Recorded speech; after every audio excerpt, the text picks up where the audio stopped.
అందరికి మరణాత మరణాత. దేవనామమున కృపయు సమాధానము మనలకు తోడైయుండును గాక. ఆమేన్.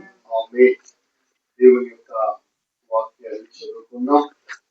ప్రకటన గ్రంథము 3వ అధ్యాయము 8వ వచనమును చదువుకుందాం. నీ క్రియలను నేనెరుగుదును, నీకున్న శక్తి కొంచెమై యుండినను నీవు నా వాక్యమును గైకొని నా నామమును ఎరుగననలేదు. ఇదిగో తలుపు నీ ఎదుట తీసియుంచి ఉన్నాను, దానిని ఎవడును వేయనేరడు.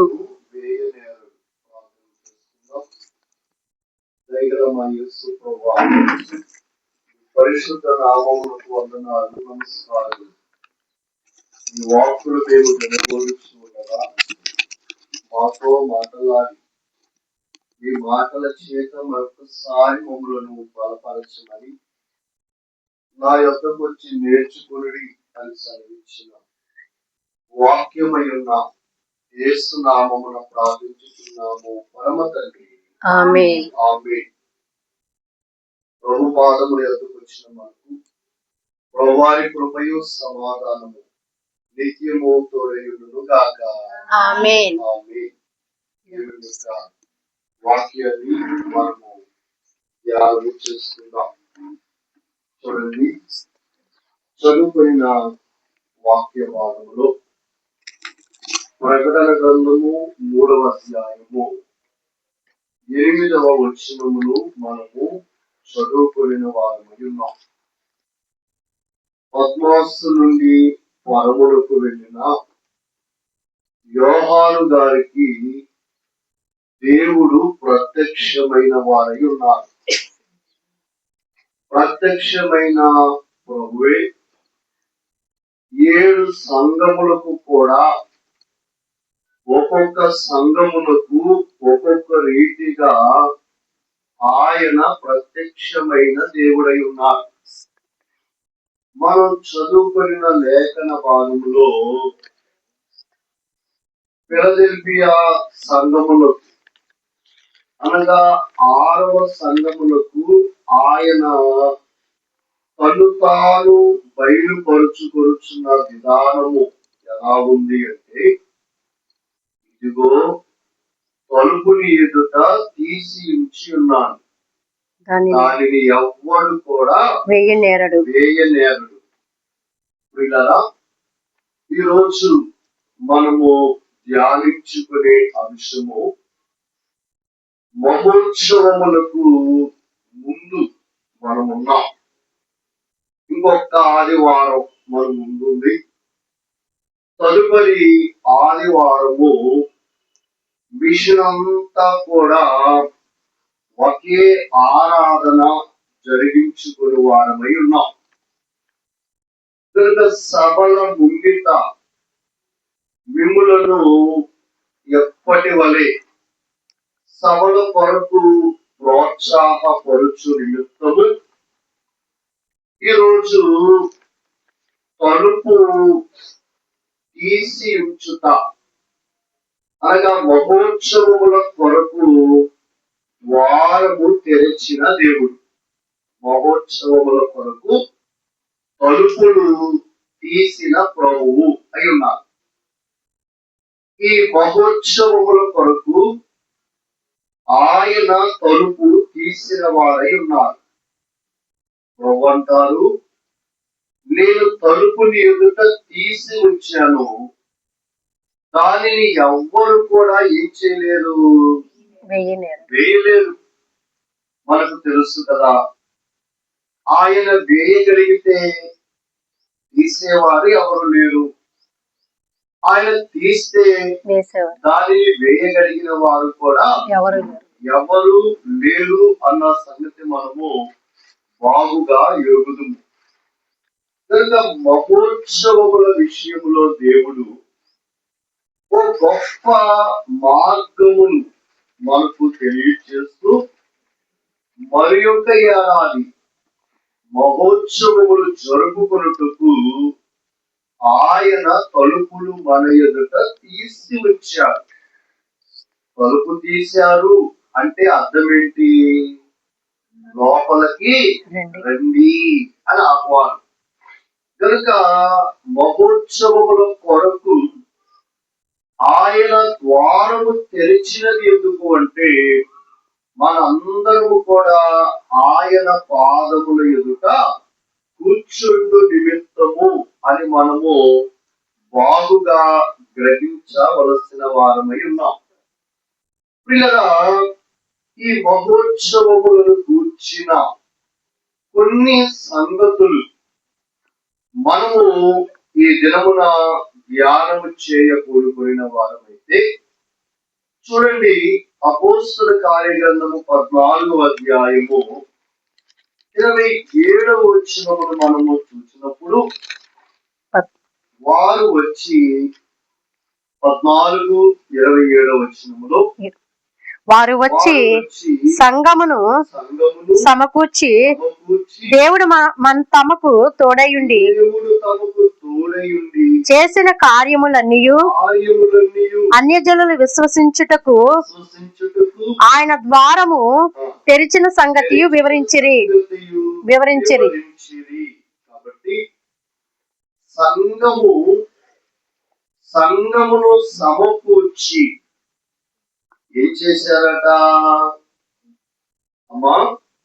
సంఘమును సమకూర్చి దేవుడు మనకు ఎలా తోడై ఉన్నారు, దేవుడు మన విషయంలో ఎలా కార్యం చేశారు అన్య జనులైన వారికి ఆ సంగతి వివరించి తెలియజేస్తూ ఉన్నారు. కాబట్టి చదువుకున్న ఈ లేఖన భాగమును బట్టి మనం ఆలోచన చేసినప్పుడు సంఘమును సమకూర్చి ఎక్కడికి? మహోత్సవములకు. కనుక ఈ దినములలో జరుగుతూ ఉన్న పనులేంటి అంటే ప్రతి సంఘ కాపరి మన మిషనులో సంఘమును బలపరుస్తూ ఉన్నారు, సంఘములను బలపరుస్తూ ఉన్నారు. సంఘములను సమకూర్చి మన మిషనుకు, మన మహోత్సవములకు దేవుడు ఎలా తోడై ఉన్నారు ఈ సంగతి అందరికీ వినిపించడానికే మనము మహోత్సవములను జరిగించుకొనుచు ఉన్న వారమై ఉన్నాం.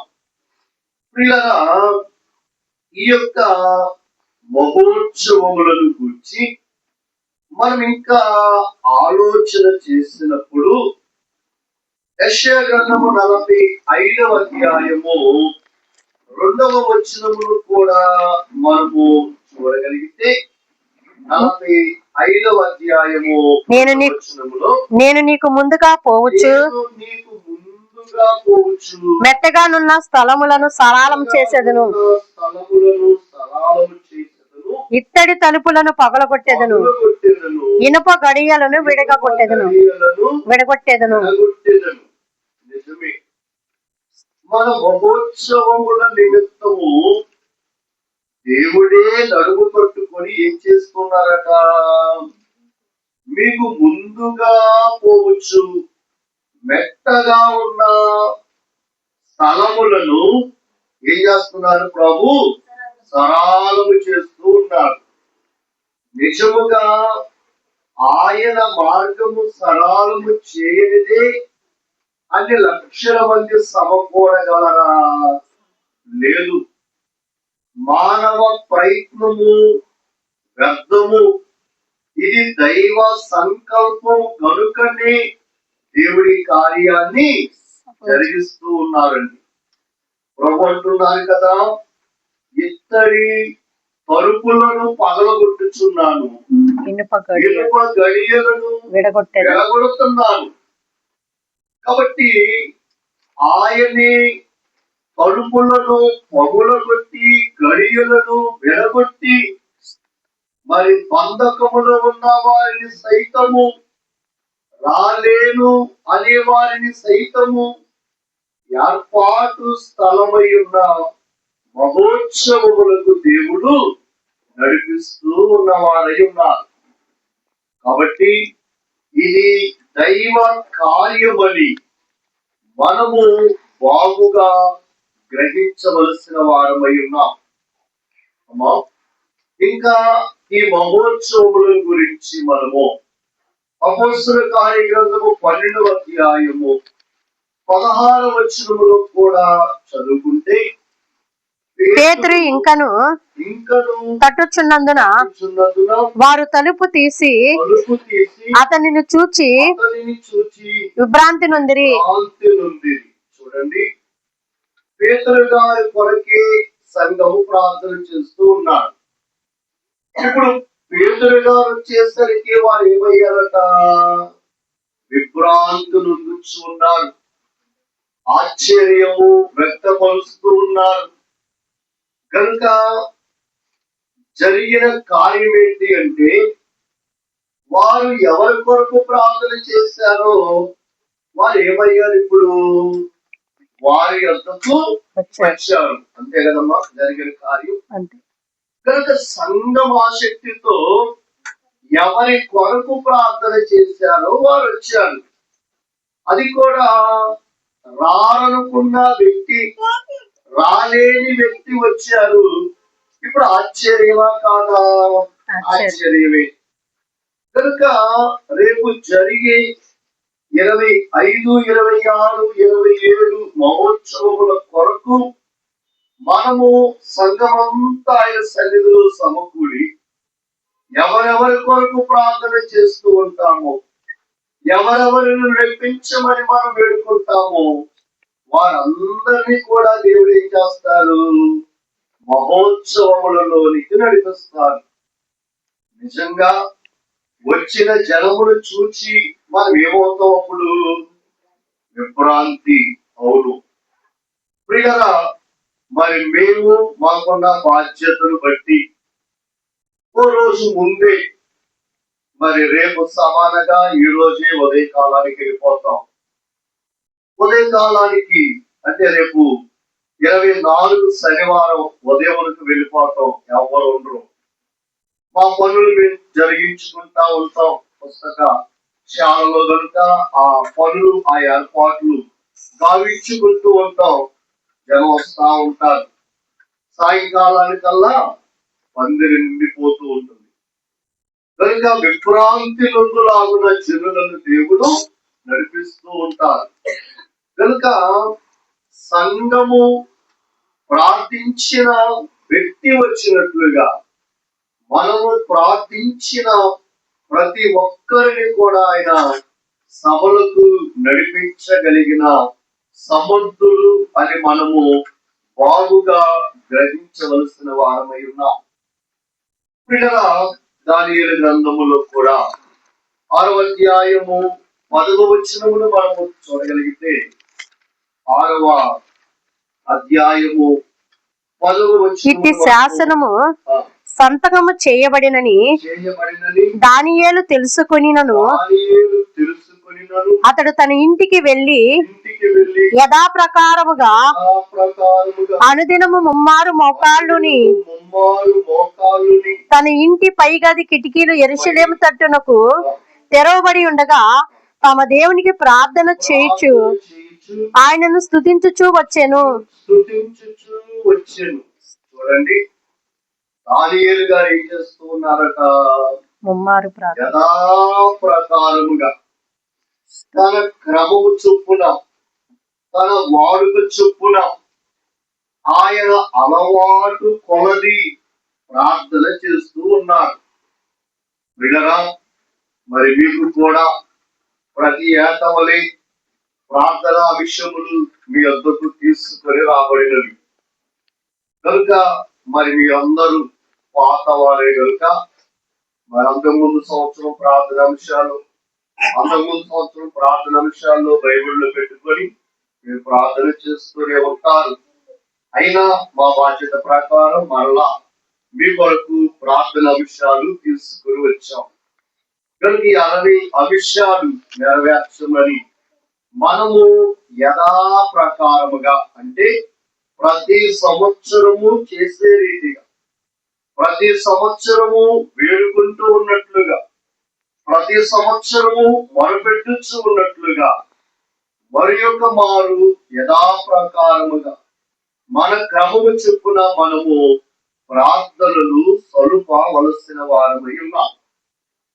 ప్రియులారా, అంత మాత్రమే కాక మరి మహోత్సవముల స్థలములో మొదటి 2 శుక్రవారాలు ప్రార్థనలు జరిగినవి. మొదటి శుక్రవారము, రెండవ శుక్రవారము అనగా 2వ తారీఖు, 9వ తారీఖు జరిగినవి. 16వ తారీఖు 3వ శుక్రవారము మరొక మారు ప్రార్థనలు జరగలై ఉండగా మనము యథాప్రకారముగా మరి సభలకు ముందు మరి సభల పందిరులోనికి వెళ్ళి ప్రార్థన చేయు మరి క్రమము ప్రకారముగా రేపు శుక్రవారం మనందరం కూడా సభల ప్రాంగణములో ఏకీభవించి ప్రార్థించవలసిన వారమై ఉన్నాం. కాబట్టి మహోత్సవముల కొరకు మనము ఎంత ప్రార్థన చేయవలనో అంత ప్రార్థనలు మనము చేయుట మన కుటుంబములకు, మన సంఘములకు, మన మరి గ్రామములకు, మన పట్టణములకు దీవెన ఆశీర్వాదము అని మనము బాగుగా గ్రహించవలసిన వారమై ఉన్నాం. పిల్లరా, అలాగే ప్రకటన గ్రంథము 3వ అధ్యాయము 20వ వచనమును మనము చూడగలిగితే, ఇదిగో నేను తలుపు నొద్ద నిల్చుండి తట్టుచున్నాను. ఎవడైనను నా స్వరమును విని తలుపు తీసిన యెడల నేను అతని యొద్దకు వచ్చి అతనితో నేనును నాతో కూడా అతడును భోజనము చేయుదుము.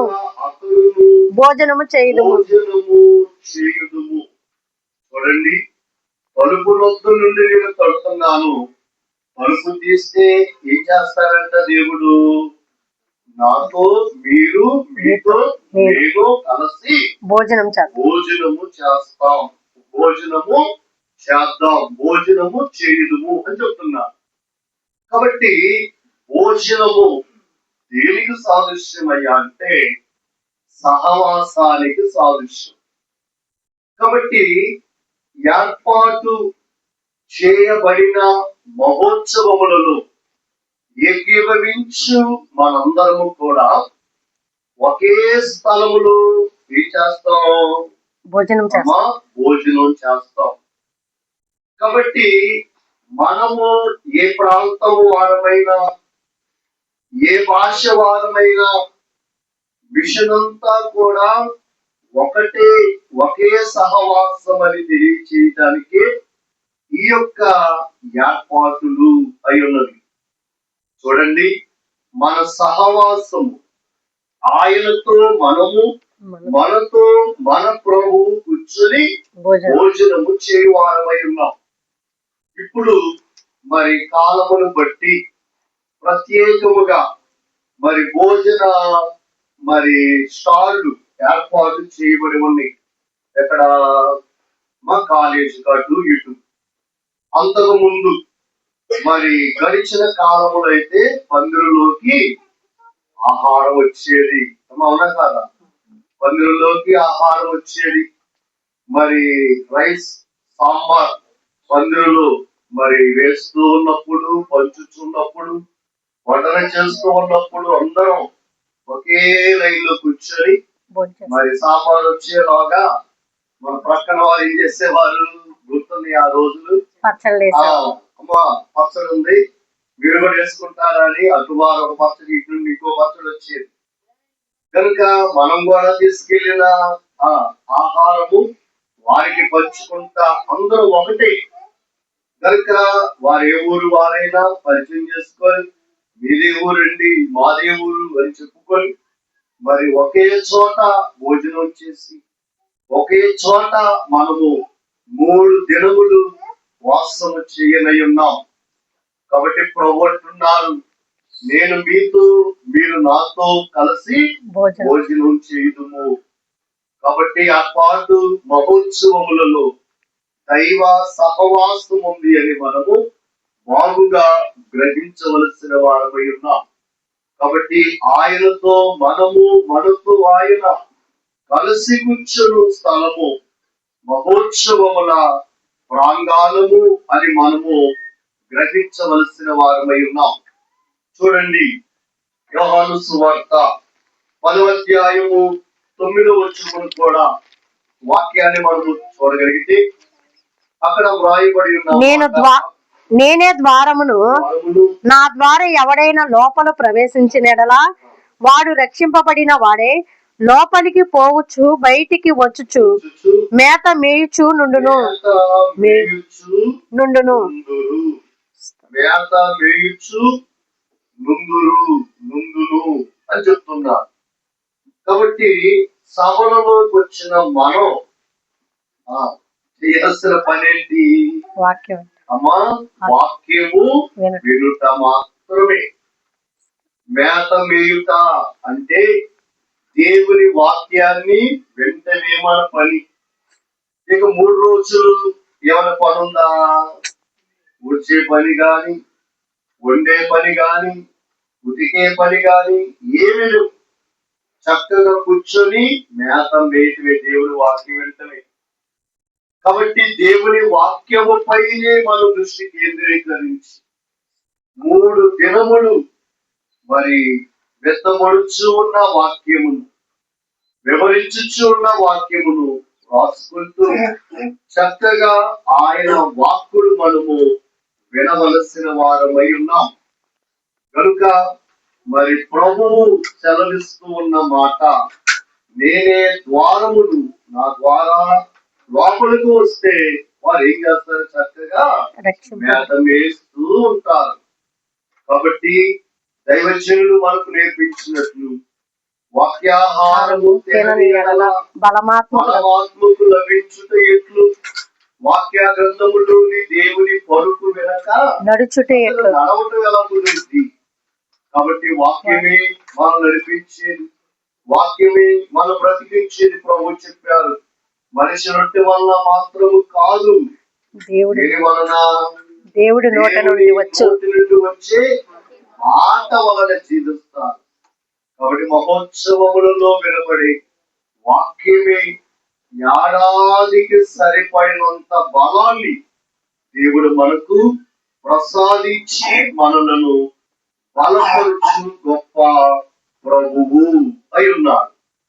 వీళ్ళరా, అలాగే మనము యోబు గ్రంథము 31వ అధ్యాయము 32వ వచనమును కనుక చూడగలిగితే అక్కడ వ్రాయబడి ఉన్న మాట 31, 32వ వచనములో, పరదేశిని వీధిలో ఉండనీయక నా ఇంటి వీధి తలుపులు తెరిచితిని కదా. కాబట్టి పరదేశిని వీధిలో ఉండనీయక నా ఇంటి వీధి తలుపులు, కిటికీ తలుపులు తెరిచితిని కదా. కాబట్టి మహోత్సవములలో ఏర్పాటు బైబిల్ మిషన్ వారమైన మనమే కాదు గాని పరదేశిని కూడా, అంటే ఇతర మిషనుల వారిని కూడా, ఇది క్రైస్తవ సభలు క్రైస్తవులే రావాలి అని షరతులేమి లేవు. క్రైస్తవేతరులను కూడా నడిపించే సభలై ఉన్నవి. కనుక పరదేశిని వీధిలో ఉండనీయక నా ఇంటి వీధి తలుపులు నేను తెరచితిని అనే వాక్యం మనకు కనబడుతూ ఉంది. కాబట్టి మహోత్సవములు బైబిల్ మిషన్ వారమైన మనకే కాదు, అన్ని మిషనులకు ఆహ్వానమే. అలాగే మహోత్సవములు క్రైస్తవ పండగలు మాత్రమే కాదు, అందరూ ఏకీభవించడానికి మార్గమును చూపించే ఒక సాధనములై ఉన్నది. అందుకే దైవజనులు ప్రారంభములోని మనకు నేర్పించారు, ఏ మతమును గాని, ఏ విషయులు గాని, ఏ వ్యక్తిని గాని దూషించరాదు, ద్వేషించరాదు. కాబట్టి అందరినీ ప్రేమించే వారిగా, మనలను మన దైవజనులు మరి పెంచిన వారై ఉన్నారు. కాబట్టి ఈ సభలు అన్ని మిషనుల వారికి ఆహ్వానం, అన్ని మతముల వారికి ఆహ్వానము మనము పలుకుచూ ఉన్న వారమై ఉన్నాం. వీరరా, అలాగే మనము ఆదికాండము 18వ అధ్యాయము ప్రారంభ వచనములను చూడగలిగితే 18వ అధ్యాయములో మరియు మమ్రే దగ్గర ఉన్న సింధూర వనములో అబ్రహాము ఎండవేళ గుడారపు ద్వారమందు కూర్చుని ఉన్నప్పుడు యెహోవా అతనికి కనబడెను. కాబట్టి మరి ద్వారమందు కూర్చుని ఉన్నప్పుడు యెహోవా అతనికి కనబడెను. చూడండి, ఇంటి ద్వారము యొద్ద కూర్చొని ఉన్న అబ్రహాము గారు ప్రభువుని చూశారు. ఇప్పుడు మహోత్సవములలో ఏకీభవించి మనందరూ కూడా ఎవరిని చూడాలి? ప్రభువుని చూడాలి. 60 అంశాల్లో ఓ అంశం ఉంటుంది. ఏమని? వచ్చిన వారందరూ ప్రభువును, పరలోకపు పరిశుద్ధులను, దేవదూతలను చేరి చూడగలిగినట్లు ప్రార్థన అని ఓ ప్రార్థన అంశము మన పెద్దలు ఎప్పుడూ ఏర్పాటు చేశారు. కాబట్టి వెళ్ళిన మనం రైటింగులు, వెళ్ళిన మనం మరి అక్కడున్న మరి లోక సంబంధమైన వాటిని చూడక ఏం చూడాలి? ప్రభువుని చూడాలి, పరిశుద్ధులను చూడాలి, దూతలను చూడాలి. మన విషయం మరి పాత భక్తులు అనగా దైవజనునితో సహవాసము చేసి పరిశుద్ధులుగా జీవించి మరి మిషన్ కొరకు ప్రయాసపడి పరిశుద్ధుల వరస్సులో ఉన్న మన పితరులందరూ సహవస్తారు. ఆ పరిశుద్ధులైన వారందరినీ కూడా మనము చూడాలి. కనుక మరి అబ్రహాము గారు ఎలాగూ చూశారో మనం అలాగూ చూడాలి. అలాగే ఈ 18వ అధ్యాయములు మనం నేర్చుకునే పాఠము పరిచర్య చేశారండి. అబ్రహాము గారు పరిచర్య చేశారు. పరుగునా వెళ్ళారు, ఆహారము సిద్ధపరిచారు, వడ్డించారు, నిలబడి పరిచర్య చేశారు. వీళ్ళరా, మరి మహోత్సవములలో ఏకీభవించే మనము కూడా ఏం చేయాలి? ఏదో ఒక పరిచర్య చేయాలి. మనము అతిథుల వలె వెళ్ళి కూర్చొని విని రావటమే కాదు. సభ మనది, మన సభ కనుక మనం ఏదో ఒక పని చేయాలి. కనుక వడ్డన పనిలోనైనా, పుస్తకాలు మరి అమ్మే పనిలోనైనా, క్యాలెండర్లు అమ్మే పనిలోనైనా క్రమశిక్షణ మనకు అప్పగిస్తాడు. మరి ఆ బాధ్యత తీసుకొని మనము కొంత మటుకైనా పరిచర్య చేయుట అది ఏడాదికి మనకు తీరిన. కాబట్టి మహోత్సవములలో చిన్న పని చేసిన ఆ పనికి మరి మనము ఊహించని దీవెన దేవుడు ఖచ్చితముగా ప్రసాదించు వారై ఉన్నారు. ప్రభునందు ప్రియమైన వారులారా, అలాగే మనము లూకాసు సువార్త 10వ అధ్యాయము 38వ వచనములు, 10వ అధ్యాయము 38వ వచనములు మనము చూసినప్పుడు అక్కడ అంతటా వారు ప్రయాణమై పోవుచుండగా ఆయన ఒక గ్రామంలో ప్రవేశించెను. మార్తాను ఒక స్త్రీ ఆయనను తన ఇంట చేర్చుకొనెను. ఆమెకు మరియా ఈ యొక్క లేఖన భాగములు చివరిలో 42వ వచనములో ఉన్న మాట, మరియ ఉత్తమమైన దానిని ఏర్పరచుకొనెను, అది ఆమె యొద్ద నుండి తీసివేయబడదని ఆమెతో చెప్పాను. కాబట్టి ఈ సందర్భం మనకు తెలుసు కనుక కొంచెం ముందుకు వెళ్తూ ఉన్నాను.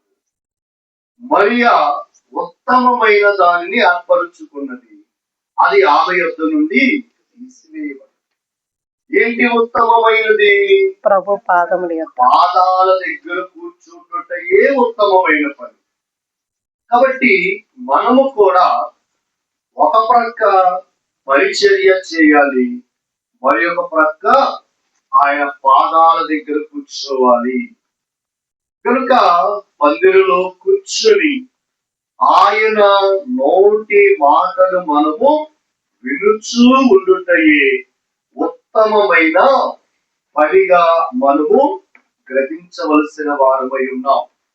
కాబట్టి ఉత్తమమైన పని ఏదయ్యా అంటే ఆయన పాదాల దగ్గర కూర్చుని పని అని మనము బాగుగా గ్రహించవలసిన వారమై ఉన్నాం. చూడండి, లోకస్వార్త 19వ అధ్యాయములో 6వ వచనము మనము చూసినప్పుడు 6వ వచనములో అతడు త్వరగా దిగి సంతోషముతో ఆయనను చేర్చుకొనెను.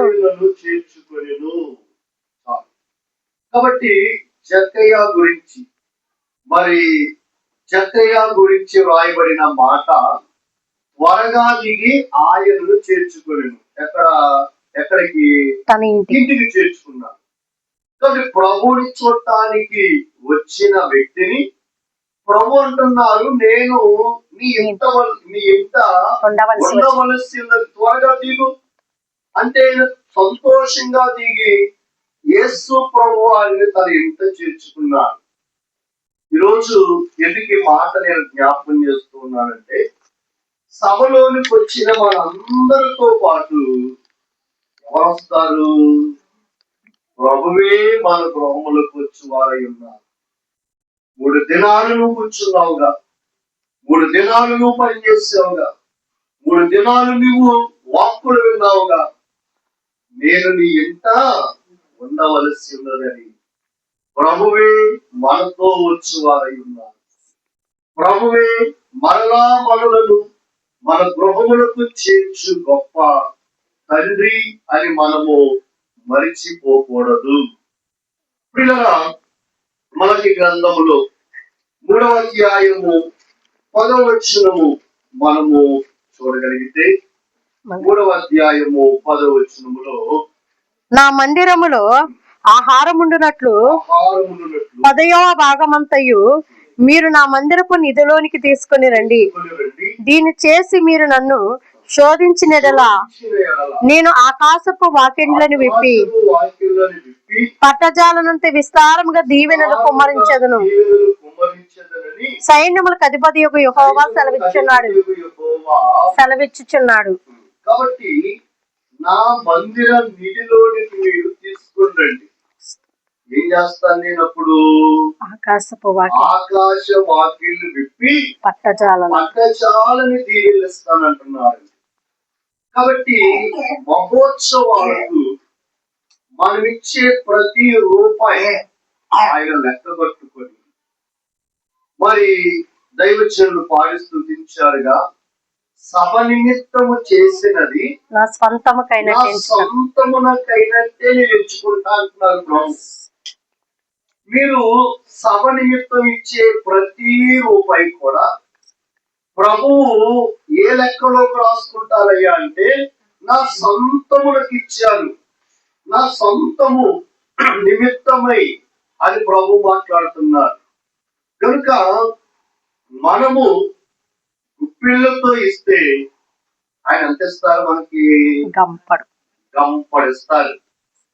అమ్మా, గంపడు ఎలా వస్తుంది? ఒక మాట వాక్యములో సందర్భాలని జ్ఞాపకం చేసి నేను ముగిస్తాను, సమయం అవుతుంది కదా.